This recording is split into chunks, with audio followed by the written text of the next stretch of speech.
आइए इधर। अभी सब लोग आज बैठ में कोई नहीं रहेगा, सब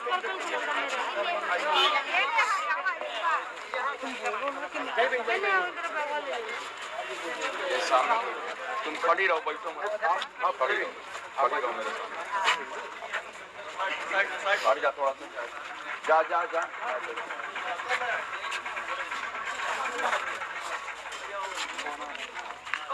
आ जाइए इधर, आ जाइए प्लीज, आ जाइए।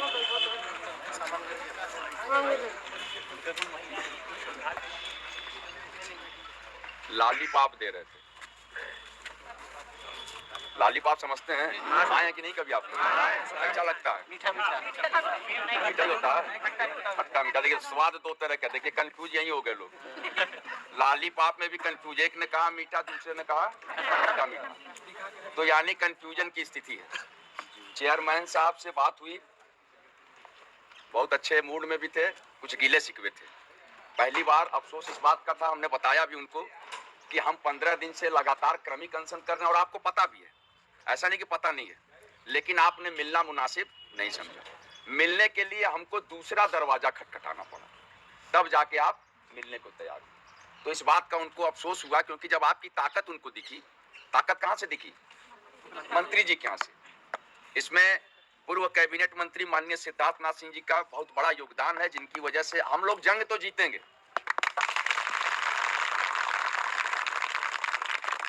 जंग इसलिए जीतेंगे कि एक प्रस्ताव भी दे दिया उन्होंने। हमने कहा कि साहब हम दो मांगों को लेकर बैठे हुए हैं।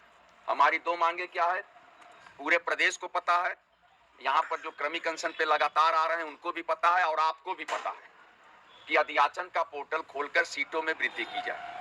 प्रमुख मांग है परीक्षा तिथि की घोषणा की जाए, ये भी प्रमुख मांग है। आप दोनों कराइए या दोनों में से एक कराइए। इन मांगों को लेकर लगातार मैं कर रहा हूं क्रमिक अनशन। आप कब तक हमारा साथ देंगे? कब तक आपके पास साथ देंगे हमारा? ना कोई दूसरा वर्क तो नहीं कर रहे हैं आप लोग? टीजीटी पीजीटी के अलावा कोई साइड जॉब नहीं है ना? टीजीटी पीजीटी के लिए जिंदगी नछावर है ना अपना, उसी में पाना है।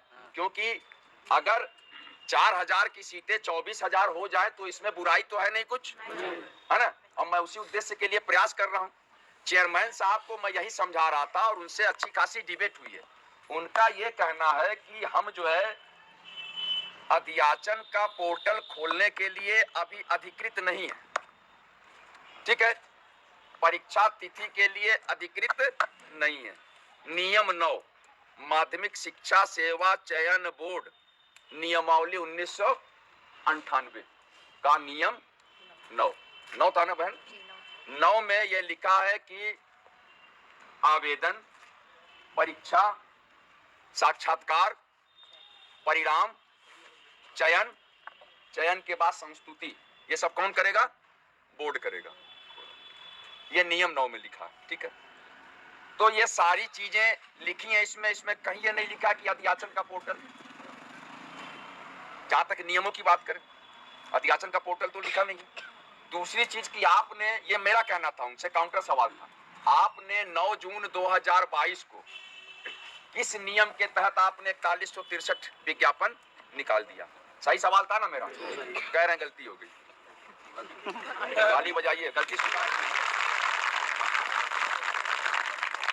क्योंकि वो फंस गए। 4163 बिना बोर्ड के विज्ञापन का निकालना और 98 करोड़ 92 लाख की वसूली करना, ठीक है, बिना बोर्ड के। ये कौन सा कार्य है? इसको बोलते हैं महापाप। महापाप है ना? जब हर जगह आप बोर्ड का उदाहरण दे रहे हैं कि बिना बोर्ड के कुछ नहीं है, तो ये कार्य कैसे किए आप? और अगर ये कार्य किए तो आप हमको नियम 9 क्यों समझा रहे हैं? नियम 9 में आपका विज्ञापन, साक्षात्कार, परीक्षा, चयन, चयन की संस्तुति करके भेजा जाना, ठीक है ना? अध्याचन का पोर्टल शब्द भी नहीं है इसमें। जबरदस्ती घुसाने की साजिश। मैं आपको बोला नहीं कि आईएएस हैं, लेकिन मैं भी आईएएस की तैयारी किया हूं, ठीक है ना? तो बातें तो मजेदार होंगी, और बेहतरीन तरीके से उनको डर है कि भैया किसी तरीके से घुमा के आपका क्रमिक अनशन समाप्त कर दिया जाए। आपको क्या लग रहा है, समाप्त कर दें? हमारा देखिए साथ कब तक दे सकते हैं आप लोग? 24,000 के लिए तैयार है ना? देखिए थोड़ा सा लंबा खींचेगा। विचारों से भी होना चाहिए। मजाक की बात नहीं कर रहा हूँ। अब आग से खेलना शुरू कर रहे हैं, मस्तिष्क से बोलिएगा सब लोग। क्योंकि आज जो है तिवारी जी, आज जो है हमने एक जब दूसरे अप्रोच की तरफ मैं गया तो आपका रिजल्ट आना शुरू हो गया। अब आज देखिए क्या बोल रहे हैं। हमने कहा सब ठीक है सर, तो फिर मिलने की स्थिति क्या रहेगी? भाई जिंदा रहने के लिए तेरी कसम एक मुलाकात जरूरी है। उन्होंने कहा कि कभी भी हो सकती है। अब देखिए मिजाज देखिए कितना नर्म मिजाज है। 15 दिन से चिल्ला रहे थे तो नहीं मिले, आज कह रहे हैं कि अब कभी मुलाकात हो सकती है। सुलभ रहेंगे। बहन हमारी है यहाँ पे मौजूद जो इस बात की तस्दीक कर रही है। और तो और एक प्रस्ताव भी हमने कहा साहब बीच का कोई रास्ता निकालिए। भाई आप रहेंगे 78 से 79 दिन, 78 डेज। अब इधर आओ 78 नहीं उधर नहीं, यहाँ पे आओ ना, ये सामने रहो मेरे। आप पीछे होइए ना, थोड़ा सा पीछे जाइए, थोड़ा सा स्पेस दीजिए ना। इधर रहो, ऐसे रहो। हाँ ठीक है। आपका कार्यकाल 78 से 79 दिन बचा है, ठीक है। तो आपको हमने कोई ऐसा कार्य तो बोला नहीं है जो कि टोटल नियम विरुद्ध हो, क्योंकि अगर नियम विरुद्ध होता तो आपने इतना बड़ा कारनामा कर दिया कि आप 98 करोड़ रुपया वसूल गए और हमने उफ तक नहीं की। किसी ने उफ की क्या? यहाँ पे सब पैसा दिए हैं 750, कोनो 1500 दिए होंगे, कोनो 2250 दिए होंगे, कोई 2 फार्म डाला होगा, कोई 3 डाला होगा, कोई ऐसे भी रहे होंगे कि जो है गलत भर भर के फिर दिए होंगे 750। ठीक है ना? तो इतना करने के बाद हमने कोई सवाल नहीं किया। तो आप जो है एक प्रस्ताव देना चाहते हैं कि ऐसा करिए, जब मध्यम मार्ग की बात आ रही है कि मीडियम बीच का कोई रास्ता, तो एक कमेटी बना लेते हैं। उस कमेटी में डिप्टी सचिव रहेंगे और या तो आप स्वयं हो जाइए या आप स्वयं किसी को नियुक्त कर दीजिए। यही शब्द उनका है ना? तो इस पर क्या सलाह है आप लोगों की? एक कमेटी बना लेते हैं जिसमें डिप्टी सचिव रहेंगे और आप स्वयं हो जाइए या किसी को नियुक्त कर दीजिए। सबसे बड़ी बात तो यह है कि कमेटी में तो पहले वो व्यक्ति रहेगा जो कि अच्छे से डिबेट कर ले। दूसरी बात यह है कि कमेटी के लिए हम सहमत हैं कि नहीं। बातचीत का भी रास्ता होते रहना चाहिए ना, क्योंकि कुछ ना कुछ तो रास्ता हमको निकालना है। लेकिन हम अपने अनशन के 15वें दिन में हैं, हमारा अनशन चलेगा। इसीलिए बार बार सवाल कर रहे हैं आप लोगों से। आप लोगों का टोटल जो आपकी जीत वो ये है कि आप 78 दिनों के कार्यकाल में, परीक्षा तो नहीं होनी है, परीक्षा पे तो विचार मत करिए, लेकिन 78 दिनों के कार्यकाल में अगर आपने बीच में किसी भी दिन 30 दिनों के लिए पोर्टल खुलवा लिया तो आपकी सीट जो है 24,000 हो जाएगी। ये मजा। और ये जंग चलती रहेगी, बातचीत की ये चलेगी। आज वो तैयार हुए कि आप कभी भी मिल सकते हैं, किसी समय मिल सकते हैं, कोई दिक्कत नहीं, हम सुलभ रहेंगे। तो और कमेटी में आइए, वार्ता करिए, बातचीत करिए। तो हमने अभी ये विचार किया है कि हम अपना क्रमिक अनशन जारी रखेंगे। हमारी बहनें भी तैयार हैं, सब लोग तैयार हैं। अभी लॉलीपॉप पे ज्यादा विचार नहीं करना, लेकिन बातचीत का भी हम एक विकल्प खोल के चल रहे हैं, कोई ऐतराज नहीं है।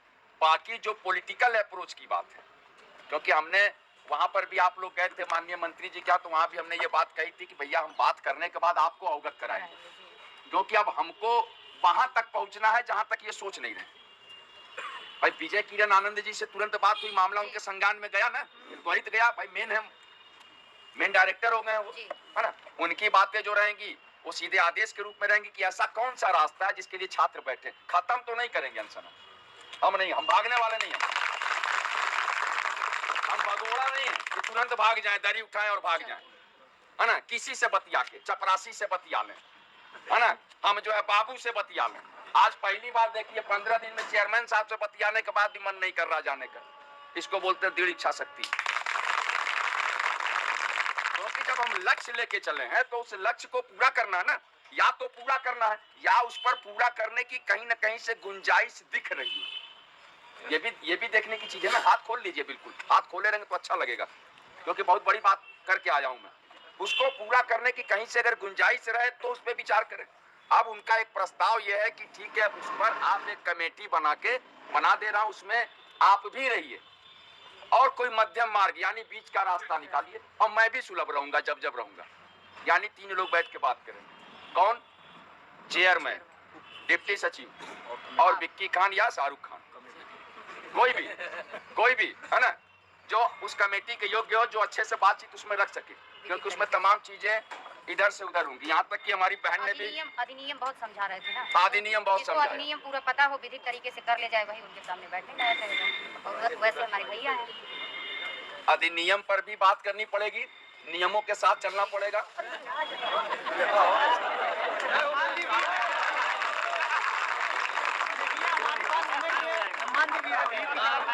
अब इसमें हम यही कह सकते हैं कि जय हनुमान ज्ञान, जय कपील, जय बजरंगबली। कम से कम बुद्धि तो आ जाए, चेयरमैन साहब को बुद्धि तो है। इसी बुद्धि की तलाश में वो भी भटक रहे हैं और वही दिलाने के चक्कर में हम हैं। तो अभी हमारा क्रमिक अनशन चलेगा मेरे भाई। हाँ, डिप्लोमेटिक वार्तालाप में मैं लगा हुआ हूँ, जो डिप्लोमेटिक तरीका मेरा अपना है, क्योंकि आज 15वें दिन मैं उसका इस्तेमाल किया हूँ। मैं जो जंग का आगाज किया था बहुत सिस्टम से लेके चल रहा हूँ, रणनीति के साथ। यहाँ तक कि चेयरमैन साहब, मेरी बहनें थी, भाई भी थे, हमसे कम से कम वार्ता में 5 बार बोले हैं इस बात को लेके कि उधर के गेट से गालियां दी गई हैं। कहा गया कि नहीं, बार बार गालियां दी गई हैं माननीय मुख्यमंत्री जी को। तो मैं कहना चाहता हूं इस गेट पर खड़ा होकर कि मेरे अनशन पे पूरे ये जो मैं कार्यक्रम कर रहा हूं गेट नंबर 2 से, मैं दावा करता हूं कि यहाँ पर माननीय मुख्यमंत्री मुर्दाबाद का नारा नहीं लगा है। अगर कोई वीडियो हो, कोई इस तरीके की बात हो तो लाइए, दिखाइए और मेरे ऊपर एफआईआर कराइए कि मैंने कहा, के सामने कहा ऐसा कुछ भी हो। देखिए, हम लोग 15 दिनों से अनशन कर रहे हैं। हमने यहाँ तक कहा कि साहब माननीय मुख्यमंत्री को छोड़िए, अरे इधर आइए भाई, मत देखिए, कुछ नहीं होगा, बचा ही नहीं है कुछ, कोई नहीं गिरेगा आपके ऊपर। माननीय मुख्यमंत्री तो छोड़िए, है ना, हमने चेयरमैन मुर्दाबाद का नारा लगवाया है क्या? नहीं। आप लोगों ने लगाया है? नहीं। हमने उनको नारा भी बता दिया कि हमने कहा छात्र एकता जिंदाबाद, चेयरमैन होश में आओ। यही नारे लगे हैं ना लगातार। तो उस पर सहमत है कि भाई होश में आने के लिए तो कोई बोल सकता है, हम सर होश में आइए आप। क्या अब वो सहमत भी थे कि हाँ होश में आने का बोल रहा तो बुरा नहीं है, कुछ के सामने। तो हमने तो यही कहा कि आप बेहोशी के आलम में आप होश में आइए। जब होश में आएंगे तो आपको लगेगा कि अधियाचन का पोर्टल खोला जाना चाहिए। तो मामले को घुमाने की साजिश 5 से 10 मिनट तो उसी पे बात हुई कि नहीं वहां गाली दी गई है, मुर्दाबाद लगाया गया। हमने कहा कि साहब ये गलत बात है, आप ये आरोप नहीं लगा सकते, आप मामले पे सीधे सीधे बात करिए। हम आंदोलन इधर कर रहे हैं। अगर कोई व्यक्ति चौराहे का, अगर एक पागल आदमी अगर घूम के कुछ कह रहा तो उसका जिम्मेदार मैं हूं कि आप मेरे पूरे मूवमेंट पर आरोप लगाएंगे? हमारे मूवमेंट में पवित्रता है, निष्ठा है, ईमानदारी है, समर्पण है, त्याग है, बलिदान है। अमर शहीद सुरेंद्र कुमार जी है ना, तो है हमारे आंदोलन में। और समर्पित होकर 15 दिनों से गांधीवादी तरीके से कार्यक्रम कर रहे हैं। ये तो मेरा फंडामेंटल राइट है, बाबा साहब ने दिया, बाबा साहब ने दिया हमको, किसी की कटौती तो है नहीं भाई। हमको आर्टिकल 19 से मिला है कि नहीं है? बोलने का अधिकार मिला है, समागम का अधिकार मिला है, सम्मेलन का अधिकार मिला है, निरायुद्ध सम्मेलन का अधिकार मिला। निरायुद्ध ही तो कर रहे हैं। किसके पास पिस्टल है यहाँ पे? गोला बारूद कोई रखा है? तो हम लोग पढ़े लिखे लोग हैं। सिस्टम पे बात कर कि आप कोई बीच का रास्ता निकालिए। तो एक प्रतियोगी छात्र मोर्चा के सदस्य के रूप में और एक बोर्ड के सदस्य के रूप में डिप्टी सचिव, 2 व्यक्ति, तीसरे चेयरमैन को मिलाकर एक कमेटी बनाने का प्रस्ताव चयन बोर्ड के अध्यक्ष द्वारा आज 18 जनवरी को मिला है। वह इसलिए मिला है कि आज हम सभी प्रतियोगी छात्र भाई बहन पूर्व कैबिनेट मंत्री माननीय सिद्धार्थनाथ सिंह जी के यहाँ गए थे, उनसे आग्रह किए, उनका प्यार मिला, स्नेह मिला, उनकी बदौलत आज चेयरमैन साहब मिलने को तैयार हुए। नहीं तो उनके हठधर्मिता की वजह से हम सब प्रतियोगी छात्र भाई और बहन पिछले 15 दिनों से परेशान थे। लेकिन आज के प्रस्ताव पे हम करेंगे विचार, अभी सोचेंगे। हमारा क्रमिक अनशन कल भी जारी रहेगा 16वें दिन। इसके बीच में हम पॉलिटिकल अप्रोच का भी प्रयास करेंगे और माननीय मंत्री जी से सीधे इन बातों को बताएंगे कि अगर उनकी बातों पर आपको विश्वास है और लगता है तो आप ही आकर आश्वासन दे दीजिए, तो हम अनशन समाप्त कर सकते हैं। माननीय मंत्री जी आप विश्वास दिला दीजिए कि नहीं, हम आपके 2 में से कोई एक मांग पूरी करा देंगे तो हम स्थगित कर देंगे अनशन, कोई ऐतराज नहीं है। लेकिन हमें चेयरमैन की बातों पर विश्वास बिल्कुल नहीं है। इसलिए विश्वास नहीं है कि इन्होंने 12 अगस्त को भी फर्जी तरीके से बताया था और 8 दिसंबर को भी उस फर्जीवाड़े में फिर शामिल रहे और फिर वही फर्जी बातें की थी उत्तर प्रदेश के बेरोजगारों से। और आज 18 तारीख को फिर मैं मिलने गया हूं, फिर एक तरह का जो है लॉलीपॉप देने का प्रयास किया गया। तो इसलिए भरोसा नहीं है, यकीन नहीं है कि आखिर वो कहना क्या चाहते हैं? क्या उनके मन में डर है? सिर्फ कार्यकाल पूरा करना चाहते हैं या कार्य भी करना चाहते हैं? 78 दिन का कार्यकाल बैलेंस बचा हुआ है, उसी में आपको सारे कार्य करने हैं। हमने